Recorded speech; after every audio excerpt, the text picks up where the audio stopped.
আমরা সনাতনী রাজনীতিতে এখন আর বিশ্বাস করি না।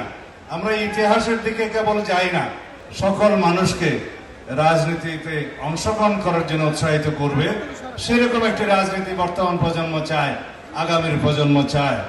আমরা সনাতনী রাজনীতিতে এখন আর বিশ্বাস করি না। আমরা ইতিহাসের দিকে কেবল যাই না, আমরা ভূগোলের দিকেও যেতে চাই। আগের জমানায় আমরা দেখতাম এই 52 ভাষা আন্দোলন 47, 71 দিয়ে শুরু করে বক্তব্য শেষ করতে করতে তার আর বর্তমানের জন্য আর কিছু থাকে না বক্তব্যের। আমরা এখন রাজনীতি করব বর্তমানের জন্য, ভবিষ্যতের জন্য। এই ভবিষ্যৎ নির্মাণের জন্য আমি এনসিপির এই রাজনীতিতে এই অংশগ্রহণ এবং এই জাতিকে নেতৃত্ব দেওয়াকে আবারও মনে করে আমাদের জন্য একটি রাজনৈতিক বিশাল বিজয়।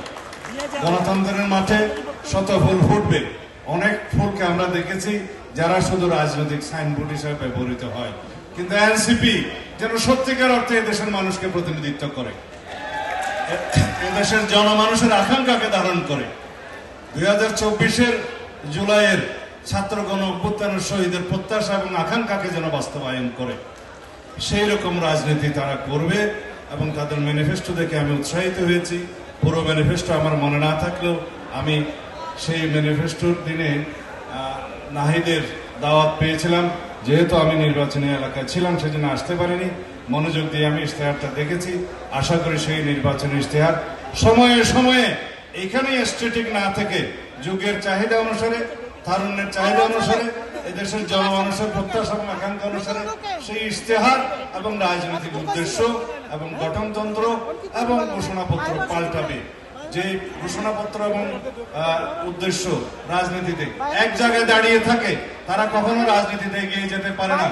আমি আশা করি আমার তরুণ বন্ধুদের এটা মনে থাকবে যে সময়ের চাহিদা অনুসারে এবং মানুষের প্রত্যাশা এবং আকাঙ্ক্ষা অনুসারে আমাদের ইশতেহার এবং রাজনৈতিক উদ্দেশ্য, আমাদের কর্মসূচি পাল্টাবে এবং সময়ের সাথে সেটা অ্যাডজাস্ট করে নিতে হবে।